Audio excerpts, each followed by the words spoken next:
noong ikalabinsyam ng Hunyo, taong 1861, isang sanggol ang isinilang ng ginang na si Doña Teodora Alonso sa bayan ng Calamba, Laguna. Pinangalanan siyang Jose Protasio Rizal Mercado y Alonso Rialonda, o mas kilala bilang Pepe. Lumaki si Rizal kasama ang kanyang malaking pamilya. Ang kanyang ama, si Francisco Mercado, ay masipag at disiplinado. Ang kanyang ina naman, si Doña Teodora, ay kilala sa katalinuhan at pananampalataya. Siya ang unang nagturo kay Pepe ng pagbasa, pagsulat at pagdarasal. Isa ang pamilya ni Rizal na pinalad magkaroon ng masigla at payapang tahanan. Bata pa lamang, si Rizal ay nakitaan na nila ng potensyal at pagiging matalino. Una siyang tinuruan ng kanyang ina, ngunit kalaunan ay nagpasya ang kanyang pamilya na pag-aralin sa lugar kung saan mas mapapalalim pa ang kanyang kaalaman. Anak, tandaan mo, mag-aral ka ng mabuti at palaging gumalang sa mga tao na nandoon. Opo, Nay. Tatandaan ko po lahat ng payo niyo. Huwag po kayong mag-alala. Yung mga payo ko sa iyo, palagi mong isa sa puso. Kuya, salatan mo kami Huwag mo kami kakalimutan. Mag-ingat ka palagi, mahal ka namin. Paalam! Opo, Nay. Itay. Pangako, pagbubutihin ko po yung pag-aaral ko roon.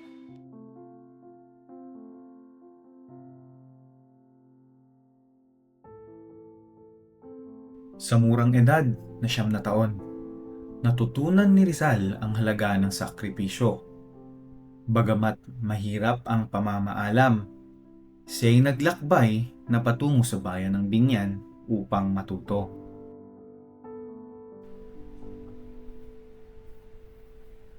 Habang ang ibang kabataan ay abala sa paglalaro sa labas, si Rizal ay nakalaan ng oras para sa kanyang pag-aaral. Isa-isa pumasok ang mga estudyante sa silid-aralan, masigla at walang alintana. Ngunit bago pa man makapasok si Rizal, sinalubong na siya ng panunukso ni Pedro at ng dalawa pa nitong kasama. Tinawag nila siyang pandak at pinagtawanan ng kanyang itsura. Sa kabila ng pang-api, pinili ni Rizal na magpatuloy, pumasok ng tahimik at ibaling ang kanyang isip sa pag-aaral. Sa ilalim ng kanyang mga unang guro na sina Maestro Celestino, Maestro Lucas at Maestro Monroy, nahasa ang kaalaman ni Rizal sa pagbasa, pagsusulat at iba pang aralin. Ang kanyang pagsisikap ay nagpakita ng pambihirang talino na di pangkaraniwan sa kanyang edad. Ito ang mga salitang Latin na sasabay sa puso niyo. Tayo, pakibasa to. Carpe diem, veni vidi vici, amor vincit omnia. Napakahusay mo, kaibigan. Hindi ko na maging katulad mo.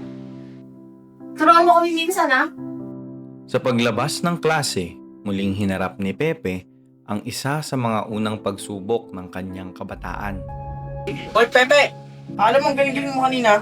Baka alam mo kay ulo mo, Ngunit imbis na gumanti, tinignan lamang ni Pepe ang mga libro.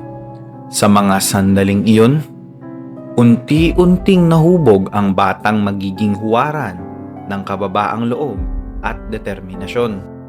Sa mga kalsadang nilakaran niya, sa mga silid na kanyang pinasukan, dahan-dahan niyang natutunan na ang tunay na talino ay hindi nasusukat sa lakas o sa galing, kundi sa paraan na pagbangon pagkatapos madapa.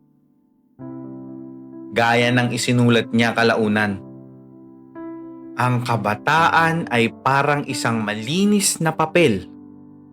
Kung ano ang isisulat sa kanya, iyon ang kanyang pagiging pagkatao. Mula sa mga simpleng aral sa binyan, tumubo ang mga ugat ng isang dakilang Pilipino. At doon, nagsimula ang kwento ng isang batang tinawag nilang Pepe.